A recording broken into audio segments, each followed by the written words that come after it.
Hi, everyone, and welcome back to Create and Consume, a podcast about what we make, watch, and buy in the era of digital content. I'm your host, Austen Tosone. To start out, before I introduce the topic of today's episode, if you're watching on YouTube, I'm aware that there is crazy lighting going on right now, specifically right here.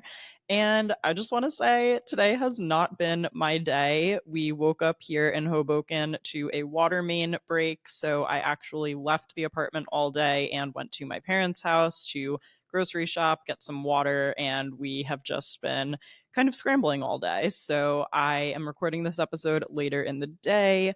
And I just have been driving a lot and trying to figure out how to make sure we have enough water. So bear with me for this one, but I did not want to miss a chance to record this week's episode because I was so excited to talk with you all about this.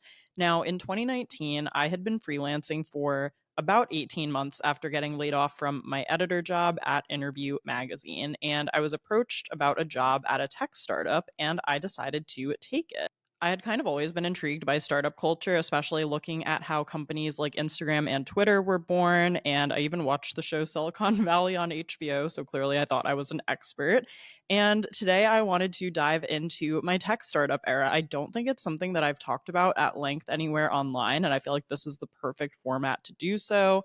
We'll talk about how I got the job, how I grew in this role compared to my editorial jobs, as well as some of the what I call transferable skills that I learned working in this role, and also why I think it's important to try new things and change paths every once in a while to expand your horizons and grow as a professional. Before we dive into the start of the conversation, let's do a little create and consume. So, I am actually on an Instagram and TikTok break this week. So, if you have been trying to reach me on either platform, I will log back on again, I think this coming Sunday, but I like to do these every once in a while. This was actually one of my 2025 resolutions to take a break from those platforms a couple of times a year. So I initially put 2 weeks in my goal, but I feel like 1 week is a little bit easier just to slot in, if that makes sense.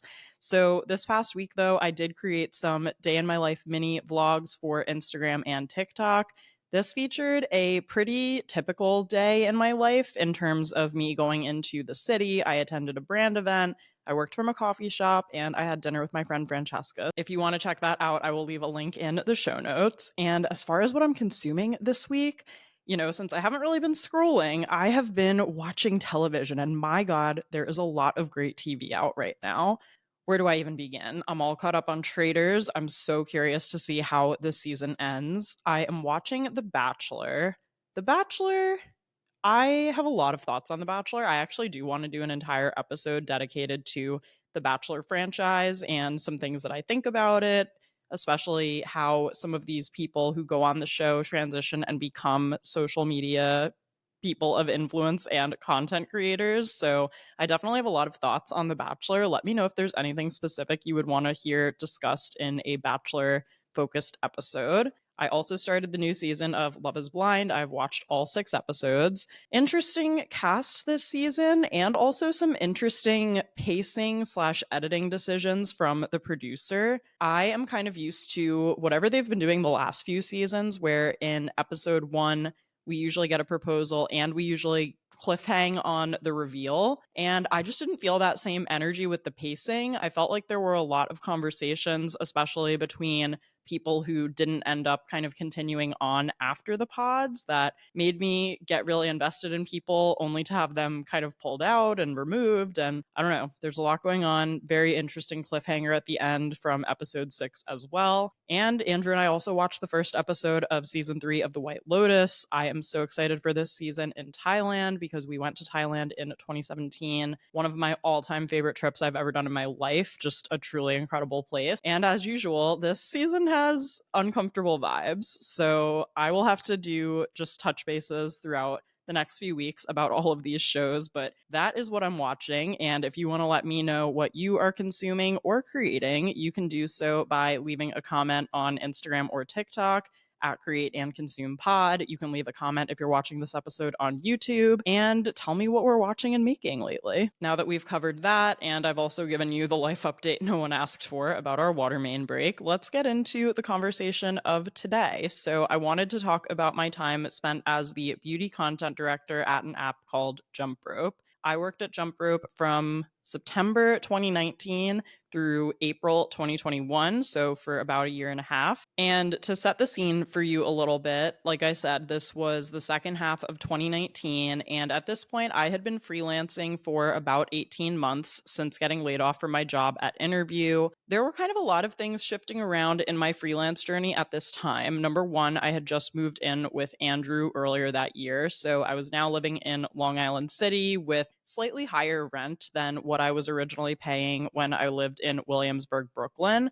I think I've mentioned on the podcast before, that was such a steal. That was my $1,000 a month steal that I lived in for 3.5 years. I missed that apartment every single day. I had also established what I thought was a pretty good rhythm as a freelance writer. I had a few core publications that I was writing for, a little bit less pitching stories that I was super interested in, and more so just taking on assignments that editors kind of reached out and told me about, which was fine in some ways, but I didn't necessarily feel like I was able to pitch the big stories that I really wanted to. And I was also taking on a lot of low paying assignments. And for reference, I think a lot of my assignments paid between $150, maybe $250. And then if I ever had like a $300 or $400 assignment, it was kind of a big deal and more of a rarity. I was also making money from my blog and social media. I had been doing a bit of copywriting, but I was definitely getting to the point where felt like I was spending too much time chasing these low paying assignments. And I already had checked off a lot of kind of bucket list publications that I wanted to write for. At this point, I had contributed to publications like Teen Vogue, Refinery 29, The Zoe Report, Birdie. Like, I really had my name in a lot of great places. And I also had a few editors who left roles that I was really excited about. I remember my editor from Fashionista left and actually went to Nylon, which, if you guys know, I got laid off from Nylon, and I didn't know if it would be weird for me to write for them again. I didn't really know how I felt about that. And then my editor at the Zoe Report had left to go freelance. So I kind of lost a few of my key connections at publications. And I don't know, I was kind of just starting to feel burnt out from chasing these tiny assignments and not really having a clear direction. And I would say that also blogging and social media was just starting to kind of pick up in terms of competition. So even as I was applying to campaigns, I wasn't necessarily getting accepted as much as I probably did in 2017 and 2018. So it was really great timing when a friend of mine from Columbia, so I went to Barnard College, which is the Women's College of Columbia University, and a friend who I had met at Columbia, and I had stayed connected on Twitter, of all places. So I got a direct message from her on Twitter saying, hey, I work in the venture capital space now, and there is a founder who is looking for a role at his company that he's just launching. I actually think you would be a great fit for it if you want to get connected. And I was like, what the heck? Like, I was so thrilled this girl thought of me. And I was also so intrigued by the idea of working at a tech startup because, like I said, I have seen a lot of companies start as just startups. I've heard a lot of cool stories about we started in the garage and here we are now, and knew that it was a pretty scrappy environment, which I have to say, the publications that I worked at were as well. We were always pretty small teams and looking to just make the most of the least if we could. And honestly, at that point, I knew that I could always go back to freelancing if I didn't like it, but I thought that there was no better time to try something new. I think I must have been 27 at the time. I obviously was not married, but I was living with Andrew, no kids, things like that. So it really felt like a good time to take a chance on something new. So I responded to this message on Twitter.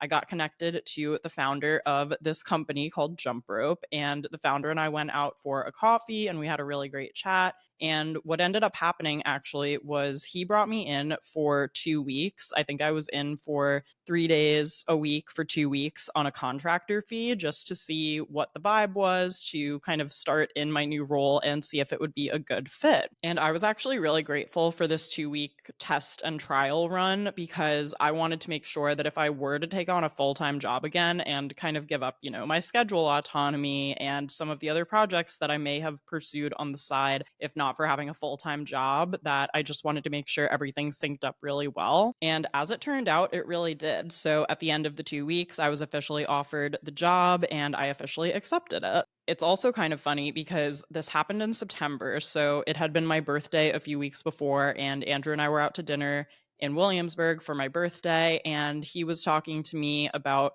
career stuff, kind of totally unprompted. And he was like, it would actually be so cool if you had a job like Christy Dash. And if you guys don't know who Christy Dash is, she works at Instagram. She works on the beauty partnerships team there. She's actually been there, I think, for 6 or 7 years now. But before that, she worked at magazines. She did social media at magazines, as well as being an assistant to Eva Chen at one point. And Eva Chen also works at Instagram now and actually brought Christy over. And I think we had recently seen Eva speak at Bloomberg. I can't remember, but Andrew had sent me something about, I think it was Eva speaking at an event. And so I had been able to say hi to Christy, who I have met from over the years. And she is definitely one of the people who I look up to a lot career wise, who is a few years older, but really has the kind of career that I'm interested in, which is kind of the intersection of where like editorial and social and startup all kind of meet. So I've always thought that was really cool. And I hadn't told him about the introduction to the founder. I hadn't told him that I'd set up the coffee yet, just because I kind of wanted to see how it played out. But since he said that, I was like, well, it's funny you should say that because someone reached out to me about this type of role and I don't know exactly what's going to happen with it, but I have a good feeling and I feel like it could be a really cool fit. And he was like, that's so crazy. That's so exciting. Like, I can't wait to hear what happens with it. By the end of September, I had signed on as a full-time employee. So let me back up and tell you a little bit about Jump Rope, which was the app that I worked for. So Jump Rope was a place where you could essentially learn how to do anything. That was kind of our motto and how I always introduced the app. And what initially drew me to the app was an incredibly cool feature that at the time I think solved a really difficult problem for content creators, which was trying to be on every platform all at once, because sometimes you would be shooting something for Instagram, but you would need a 4x5 video. This was honestly before Reels even took place because it was 2019. This was the very early days of TikTok. I think I had just created a TikTok in October of 2019. I had also been on YouTube, so obviously there was the vertical versus horizontal debate.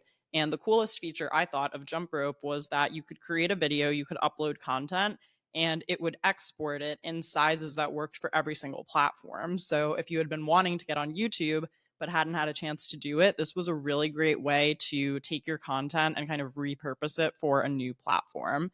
And the way they were able to do this was basically by step editing.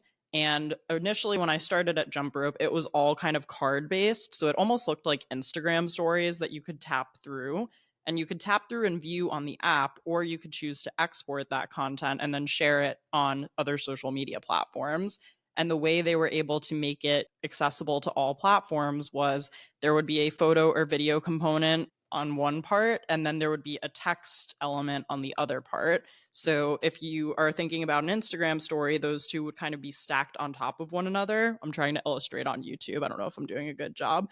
And then if you wanted to put it on YouTube or you wanted the horizontal version of the video, it would take the text from the bottom and move it to the side to create a horizontal image. So it was a really great way for people who were not super tech savvy to, like I said, repurpose that content and put it on other platforms. So that kind of makes Jump Rope sound like an editing tool. But one thing that developed the more that I was working there was also the fact that it was sort of its own social media platform in and of itself. So in addition to you being able to save and download your content also would get published to Jump Rope's feed. So people who were using the app could kind of explore and see different examples of content in different categories and could look for videos. Basically, like I said, initially it was very education and tutorial focused, like how to do this, how to do that, how to tie your shoes, how to tie a bow tie, how to minced garlic, so many different things like that. And my role at Jump Rope was beauty content director. Now, I actually got to choose my own title, which I thought was really amazing. And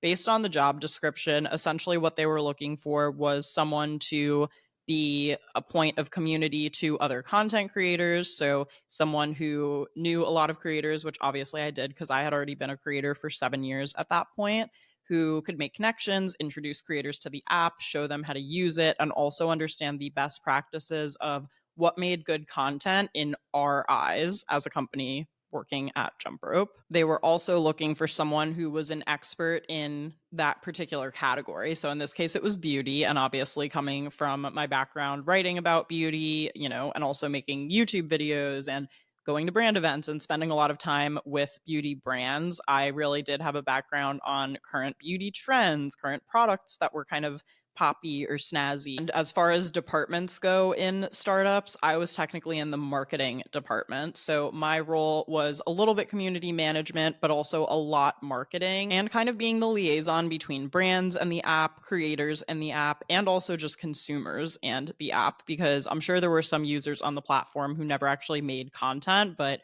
were signed up and who were consuming content on there as well. In my early days of working there, which I guess was technically from, call it like October 2019, maybe through January 2020, it was definitely full startup vibes. I mean, we actually didn't even have our own office space the first few months. We were subleasing slash just hanging out in the office space of someone else who the founder knew. So there was still like LaCroix in the fridge. Like they were kind of had startup energy as well, but we kind of just had a small cluster of desks in the back of this other office, which was in Tribeca. And then we moved into our Soho office in February 2020. I bet your eyes are rolled all the way in the back of your head because you can sense obviously what's coming. And it actually was terrible timing because I think we might have paid for the full year of the office up front. And we were only in there for about 5 weeks, if you can guess. But our office in Soho was so, so cool. And I stand by that. It was right on Canal Street, or right off Canal Street on Broadway, I guess I should say.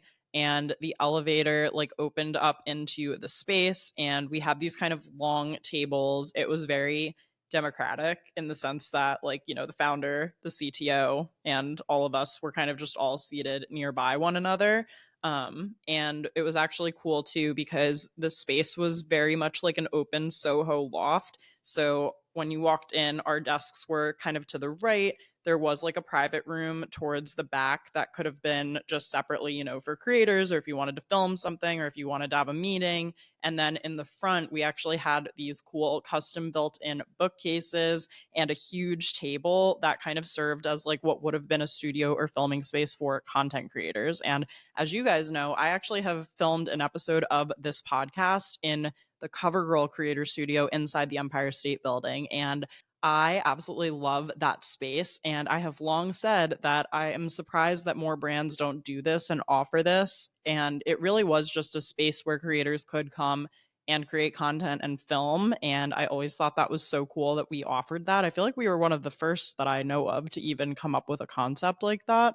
And I wish more creators had actually been able to use it because, spoiler alert, we didn't really get back into our offices after mid-March 2020 until we decided to go fully remote and we needed to clean out the office spaces. This office was so conveniently located as well. It was very close to Spring Studios, so even during New York Fashion Week, I could go into the office on weekends and drop stuff off or change or do all sorts of different things. I miss having an office in the city every single day. I don't think I took it for granted, but I do appreciate it much more even now just because it's something I don't have. But maybe one day I'll be in a podcast studio in the city, or I'll find the right co-working space or something. But I definitely loved that office, and I'm so sad that we only got to use it for a few weeks before the world shut down. But I really wanted to talk more about some of the skills that I learned along the way and things that I think truly are transferable skills to lots of different areas of the creator economy that I kind of live and function in all the time. And I really just want to preface this by saying that I am so grateful that I took this job. And I truly learned so much from working at this company and from my coworkers and it really was a very eye-opening experience for me because I absolutely loved working at magazines, but from the time I got to my first internship all the way up through the time I was working at Interview, which was, I guess, technically from 2013 all the way up through 2018, in 5 years, once I kind of understood how a magazine was made, it was a process that I kind of had down pat and that really didn't change much from week to week. So I had gotten very comfortable in the world of execution when I worked at magazines, but it wasn't necessarily like I had to constantly push the envelope or come up with new ideas or manage myself. And that's why I always say I definitely learned a lot working at magazines, but I feel like the learning experience was almost supercharged in the startup environment. And I can talk you through some of the big skills that I learned and how I kind of developed all of those. Now, I think the biggest difference is, of course, like I said, even though my title was beauty content director, I was operating in a marketing role. And this was a big differentiator for me coming from editorial in a world where like the content was what was most important and the integrity of the piece and making sure it was super unique and super this and super that. I didn't always have to think about how something would need to be marketable. And that's something that I would try to like eavesdrop on, sales and marketing when I could at Nylon, but I didn't necessarily understand why we chose a certain cover image over others or what the numbers meant in terms of who was really buying the magazine, which ultimately led to it shutting down. So, obviously, missing a little bit of the marketing in there. So, this really was like a crash course in marketing and how to remember to put my marketing hat on and constantly think about why is this valuable to someone and how can we convey that, whether it's through one-on-one coffee chats with creators, whether it was through our social media content, whether it was through email newsletters or our website or so many other things, even all the way down to the UI or the user interface of the app itself. And so constantly having to remember to kind of put my marketing hat on and think about it through that lens was something that I wasn't really used to doing. And I even now to this day see my own content creation and branding and website and personal brand through this marketing lens that I don't think I would have had such a refined vision for, so to speak, if I hadn't been in this role. Because sometimes the marketing was a little bit more head on, and sometimes the marketing was a little bit more subtle. So, for example, we started hosting Clubhouse community chats with me and two other community leads on our team. So, like I said, I was the beauty content director. I also technically was the fashion content director, although beauty was a much bigger vertical on the app. And I had a counterpart in food and I had a counterpart in DIY and home. Shout out to Lauren and Jesse. They are just both so smart and talented and wonderful. And I still keep up with them to this day, thanks to social media. But we would host these rooms that were sometimes on different topics. Sometimes it was just a question and answer, like office hours. And we talked about all different things. It was obviously a great way to connect with existing jump rope creators, but it was also a way to get discovered by new creators. So sometimes we would have rooms where we would talk through some step by step for creating great content. And then we would throw in like a subtle jump rope mention. It wasn't necessarily like we had to be talking about it 24/7, but that could be a more subtle approach. And then other more thought through and planned marketing initiatives could include things like hosting workshops and tutorials for other groups. One example of this type of presentation that I actually pitched and was so excited to see it come to life was that I pitched to do a workshop about how to use jump rope as a creator for the Influence Her Collective, which is one of the first places that I was able to get brand deals as a content creator. And I signed up for them. They're connected to her campus. So I signed up for them when I was in college and I really got to apply for different brand partnerships, meet other creators through this group, which also had a Facebook group attached to it. And I was so excited because I had seen them do other workshops like this in the past. So to be able to host one of my own was really cool. And I remember that workshop in particular was all about jump rope and why it would be beneficial for content creators to use. But sometimes I would also do workshops for other groups who didn't want me to market so blatantly to talk about video editing skills and tips, to talk about content trends, to talk about how to make engaging content or how to film yourself when you're creating fashion content or beauty content or whatever the case was. So there was honestly a whole spectrum of these different initiatives, and learning how to create presentations like that was really cool. And obviously, I thought that one of the big benefits to me joining this company was that I brought with me a whole network of content creators. I had a lot of creator friends thanks to things like the Influencer Collective, even just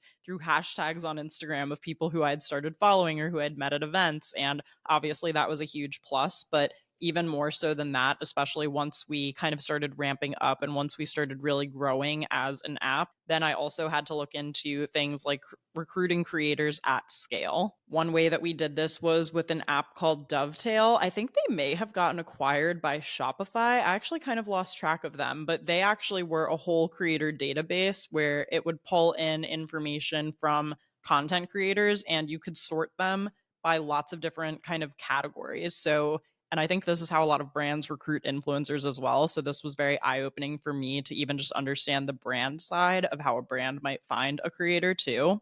I could get super specific and say, I'm looking for beauty creators in New York, Chicago, and Los Angeles with less than 10,000 followers, but more than 5,000 followers.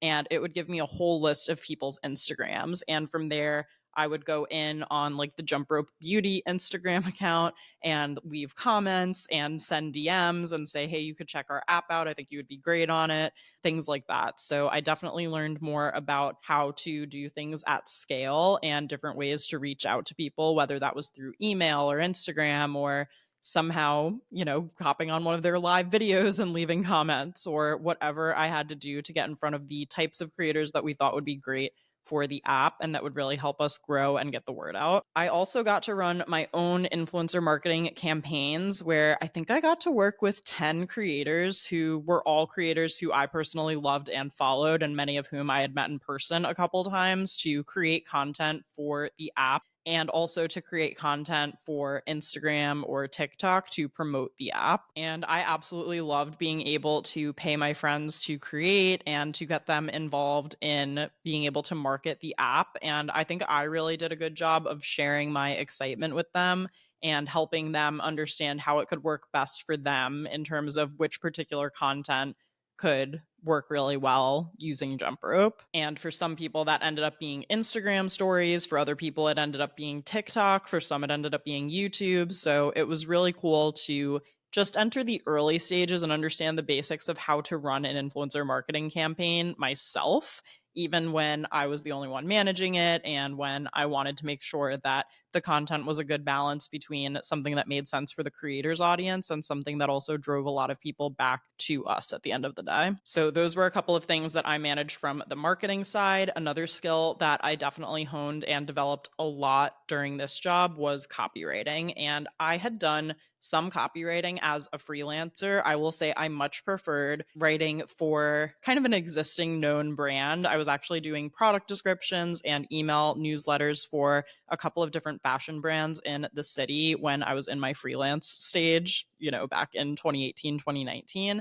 I did also try copywriting for a few individuals, like writing an about me section or a bio for their websites. And I don't think I was very good at that, to be honest. I felt like that was kind of a point of contention. I felt like I wasn't really understanding what they were asking for, but I think copywriting for an existing brand is now a skill that I've especially developed in this role. So, copywriting for me in this role consisted of doing things like writing emails to people who signed up for the app, talking about product updates, making things really like snappy and understandable, and coming to it as if we're the brand voice and not necessarily as if it's just me writing to someone, because my voice is always going to be a little different than the voice of a particular brand or publication. This also extended to things like social media copy and making sure that I was really clear about basically everything. If we called the exports versus if we called them downloads versus if we called them jump ropes, like that language all mattered, and making sure that it was really consistent across the board, whatever we were talking about, so that the user didn't get confused, even if we kind of called it different things internally, was super important. And that's something that I try to be aware of now when I am doing copywriting for my own website or when I'm describing services that I offer, whether I call things, consulting versus coaching. because there really is a difference in those words and what the services entails. So I want to make sure I'm as consistent as possible when I talk about stuff across the board. And this is one of the places that I really started noticing stuff like that and paying attention to it. I almost said, and thinking about writing coffee, which should tell you just that it's been a long day, even though I have had 2 cups of coffee and 1 matcha latte today. But also thinking about writing copy that made things really exciting and enticing and relevant for the right viewer. And I honestly learned about this through writing email subject lines for different newsletters and things that were coming out. Really looking into, for the first time ever, testing A/B subject lines, like not just going with the first one that popped into my head, but writing out like 5 to 10 options and trying to figure out what the best one would be and which one made the most sense and was most relevant to the content in the email, so that when someone clicked into it, they were more likely to stay there and actually absorb what they were reading. I also learned a ton of skills in, I know this might sound like, what do you mean you didn't know how to do that before? But in creating presentations through PowerPoint and or Canva. And can I just say, this is one of the things that I have really taken with me, especially into creating my digital course or anytime I do a workshop or speaking engagement or teach at, I've done CUNY journalism, J-term classes where I will come in and do a guest class about how to use social media as a journalist and things like that. Anytime I do any of these things now, I really do come back to a lot of the presentation skills that I learned while working at Jump Rope. And a lot of this came from working very closely with the CEO on town hall presentations. I was sort of the one who was recruited to help with these. And literally, just a couple of key things here that jumped out at me. Like, number one, just making sure that sizing and margins and everything were super consistent across the board, making sure that brand colors were consistent, fonts were consistent, making sure that on the different slides, there was a good pacing for everything. I now kind of try to avoid text heavy slides whenever possible.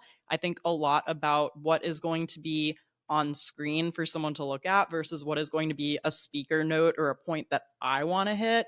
And I'm able to find a lot better of a balance, I think, between those two things. Because I think it's one thing when you are just reading from a slide, that's obviously not super engaging. But when you have one key image on the screen and you have bullet points where you basically know where to go. I mean, I do bullet points for the podcast outlines as well. And then I kind of just take them and talk from there. But I really did learn a lot about content, pacing, and engagement, and how to really keep that up all throughout a presentation. And especially, these were the high days of Zoom fatigue. We were on Zoom for every little thing, and it was incredibly draining. I think this has definitely saved me from making a lot of presentation mistakes over the years. I think this has made my digital course better, my workshops improved. Truly, anytime I give a presentation now, I really do come back to a lot of what I learned from making these presentations, even though I will say at the time it was one of the hardest and most stressful parts of my job, especially because when it comes to visual graphic design and things like that,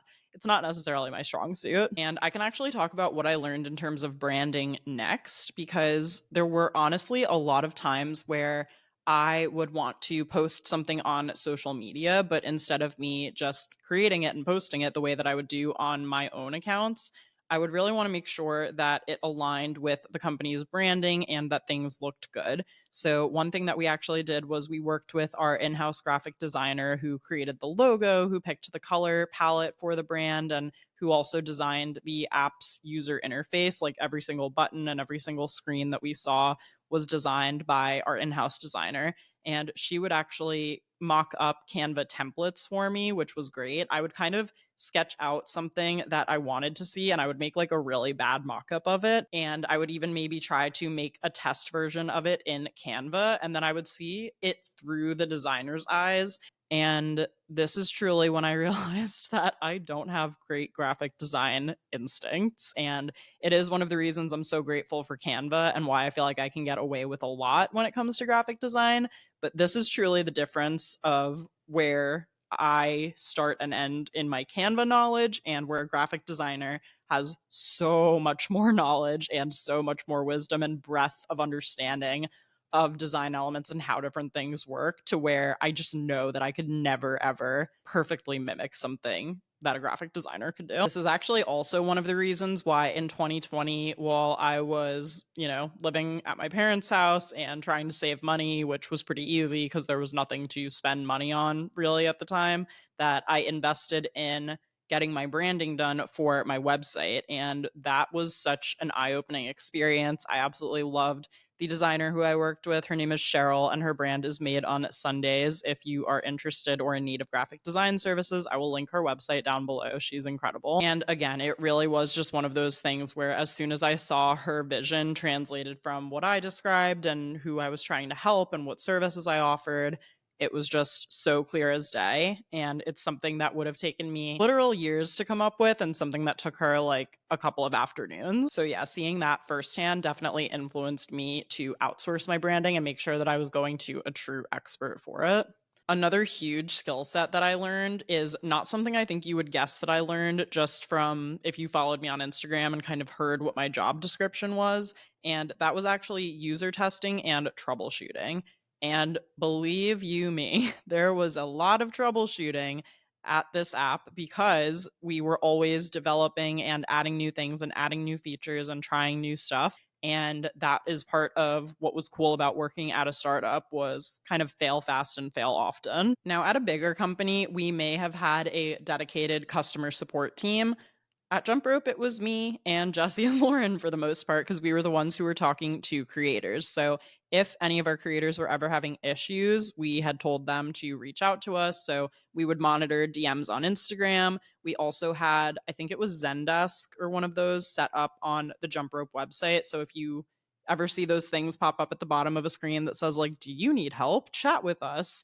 That would actually open a ticket on our back end, and we would try to go through those and flag the ones that we knew we could answer, try to answer as much as we could, or flag them to ask our engineering team. And we actually had a whole Slack channel dedicated to bugs and tickets where we would describe a problem someone was having. And we had a few different types of engineers. We had a few for iOS, we had some for Android, and then we also had one or two who were like web specific, who were developing our web-based app as well. But anyway, if any of my beauty creators ever had issues, I would kind of be the first point of contact, and I would try to ask just for as much detail as possible. And honestly, this has sped things up in my business today now, where if I do ever have issues with any of the platforms that I use, like Honeybook or Squarespace, or not that I've had too many issues with these, I'm just listing out a couple of similar examples. I now know that when I go to ask for help, I provide screenshots, I provide a ton of detail, I share what kind of Mac I'm using, what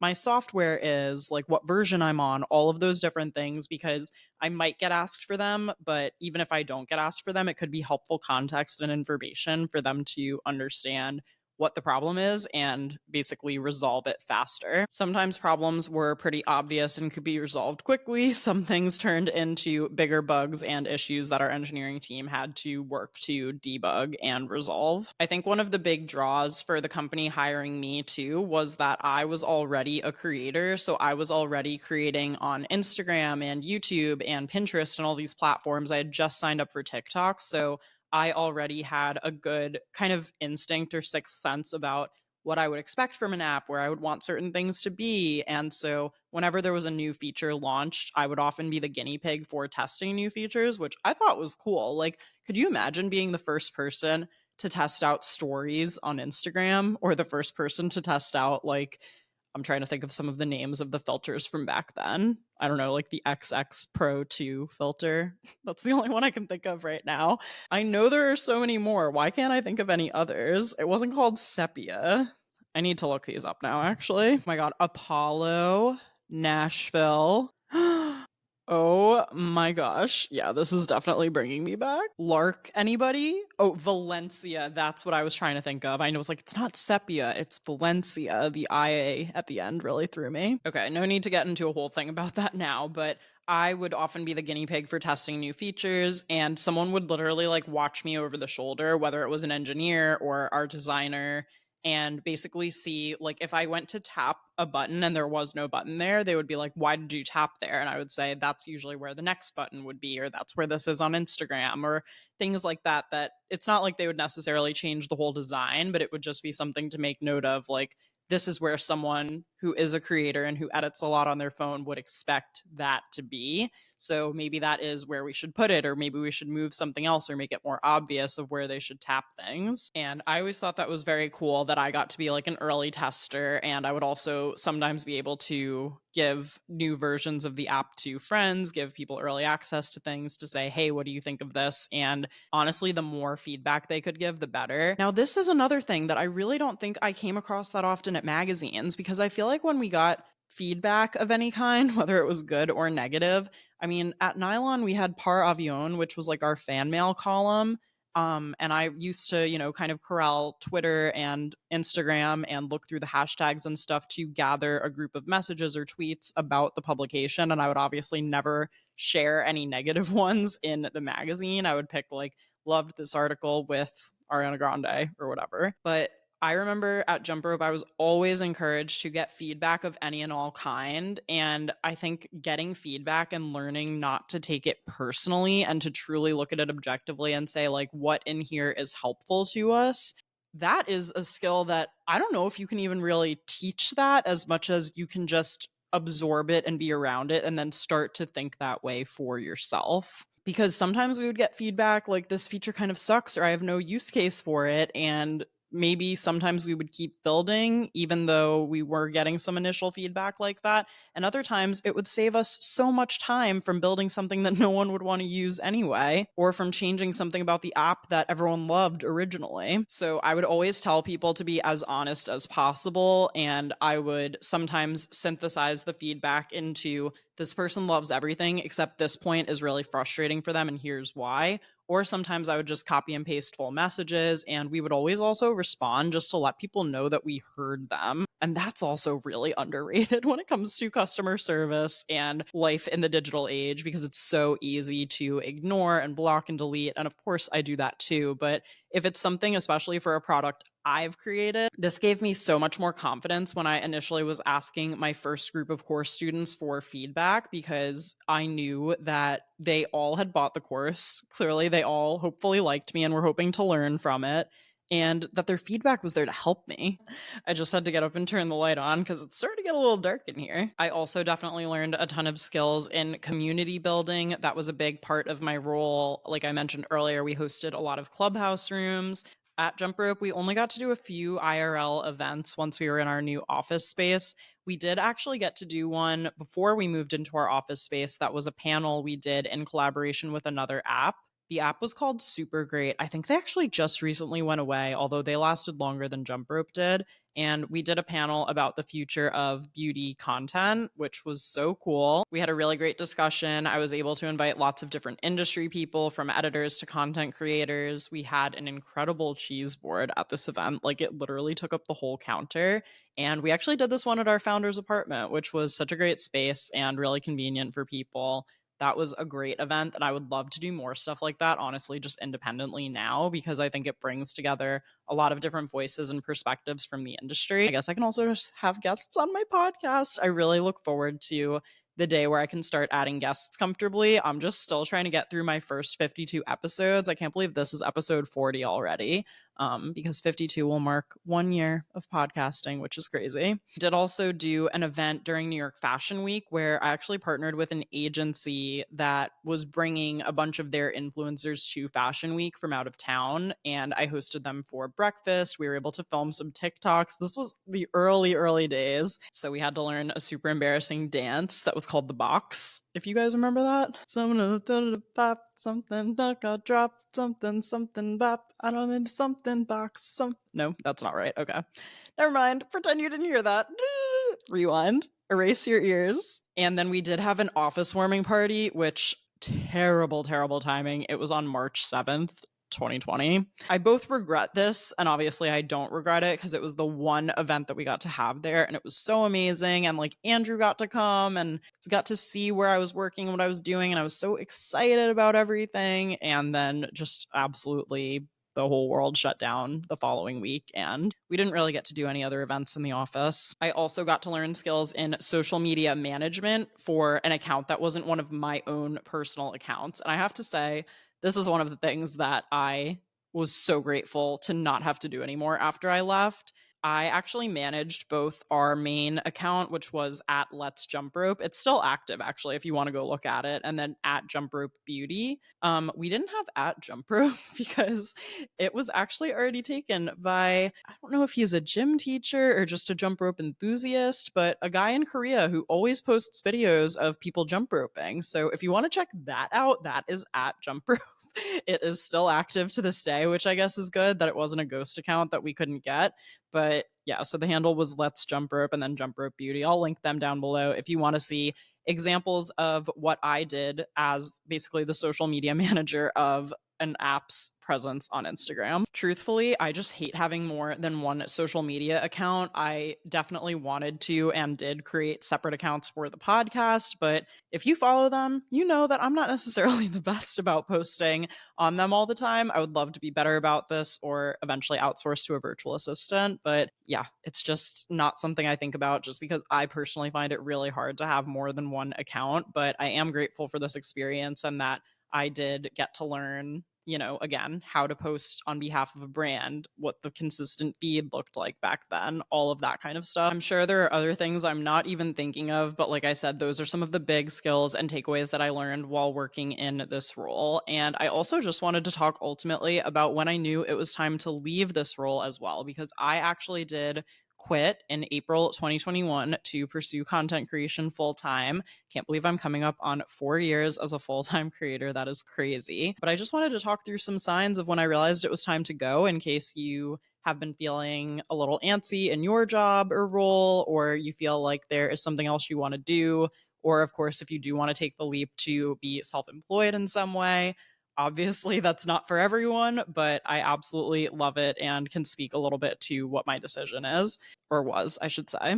And honestly, at the end of the day, the truth of the matter was my role had changed too much for me from the time that I started to the time that I realized I wanted to leave.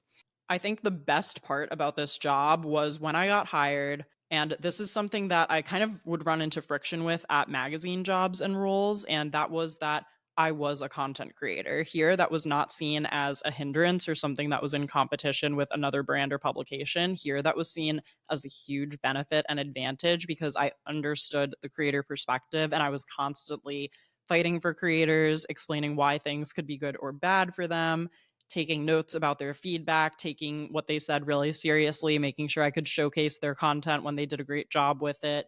And I loved being the creator liaison and communicator. And obviously, I was also a creator myself. And I made so many videos on this app as well. So that was really seen as a big benefit. And I loved that I never had to give up content creation while I was doing this job. But of course, in the back of my mind, I always thought, I wonder what would happen if I was able to focus on that fully. And I was basically given the signals that I needed that my role at Jump Rope was no longer feasible for me. I had always said I would do both for as long as I could, but really my day to day just changed too much in this job, and the pandemic is in a big way to blame for that. I went from doing things like going to the offices of L'Oreal or Glossier in the city and showing the app to them and talking about how their communities could use it to basically just sitting in my apartment, trying to do whatever was asked of me, which had really changed a lot from my original responsibilities. One reason for that was obviously at the beginning of the pandemic, people didn't want to encourage others to get dressed up and go outside and do their makeup, but they did want to figure out how to cook at home and how to entertain their kids at home or how to redecorate their homes since now they were there 24/7. So, like I mentioned, I had counterparts in food and in DIY and home. Those categories really soared in terms of usership. And my categories, I felt like the progress was really halted in terms of growth. And I feel like I never quite recovered, even when we started posting things again, or even when people were doing full beats from home. It just wasn't quite the same as it was when I had first started. And as a result of fewer users in my categories, I kind of transitioned to, I don't even know, like almost just like an all purpose role where I would jump in and help out wherever I could, which obviously I was happy to do. But when that became my full thing, and I was never fully able to turn attention back to my categories and what I was really focused on. I had become a community manager where I was teaching just general workshops about jump rope. I had assisted the CEO, like I said, with community town halls and other presentations. I was essentially the social media manager for the app as well, managing the main account as well as the Jump Rope Beauty account. I was doing copywriting, I was doing things, but it didn't really feel like what I initially had signed up for and what really drew me to the app. Not to mention that the app was fixating a little bit more on becoming a social media platform where I really found the initial value in the editing tool, and I felt like it was getting a little confusing for the user. I think the best way to explain it is imagine if all of your drafts from InShot or CapCut, if you're a creator, were also published for everyone to see on those platforms before you shared them on Instagram or TikTok. I think that's a little bit where the disconnect and the confusion was. So there was a little bit of like identity confusion. The app was changing, my job had changed, and I also felt like some of my ideas weren't being heard as much towards the end. Things like looking at our Instagram and saying, hey, I think we really need top of funnel content here. I think it should be really general social media tips. And then we can nurture people. And within our emails and things like that, then we can talk more about jump rope and getting pushback, talking about jump rope education for things like Reels and Instagram and TikTok, where people didn't necessarily know what jump rope was yet. So I just started to notice a couple of these bumps in the road kind of turned into a giant pothole that I drove into, for lack of a better analogy. And during this time, I was also saving a ton of money. I was investing in my branding, like I mentioned. I also bought an SEO course and was really trying to grow my blog and write better posts and do what I could for my own personal brands while working on the side still. And then that April in 2021, which was also almost 4 years ago, so crazy to say, we had just moved to Hoboken. There were boxes all around this apartment. I got on a Zoom call with the CEO and I let him know my decision. And 2 weeks later, I was all done. I just want to say I am so grateful for this chapter in my professional career. I think that I just kind of can't picture things without it now. Like, I really did learn so much, as you've heard in this episode. I gained a lot of confidence in myself. I also got to talk to some of the top creators, see what they were doing, and really figure out my priorities for what I wanted this new version of self-employment to look like for me. I knew from previous experience that I didn't want to be chasing small assignments and constantly be looking for work. And I got really productive and proactive about establishing passive income streams, finding repeat clients, and charging more and charging my worth for brand partnerships.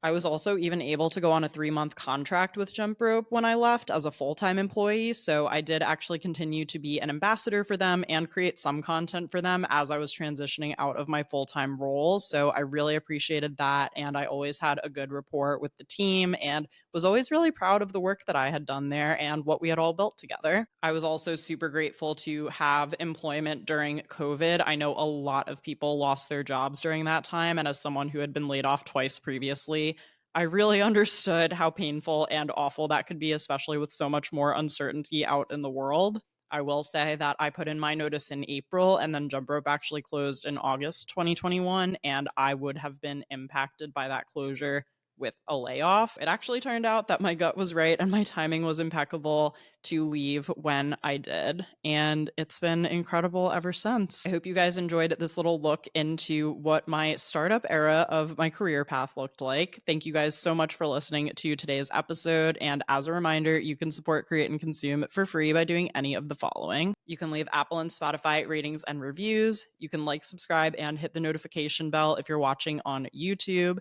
You can follow along at Create and Consume Pod on Instagram and TikTok. You could send this episode to a friend who might enjoy it. And as always, don't forget to check out createandconsumepodcast.com for episode recaps and more. Thanks for listening, and I'll talk to you soon.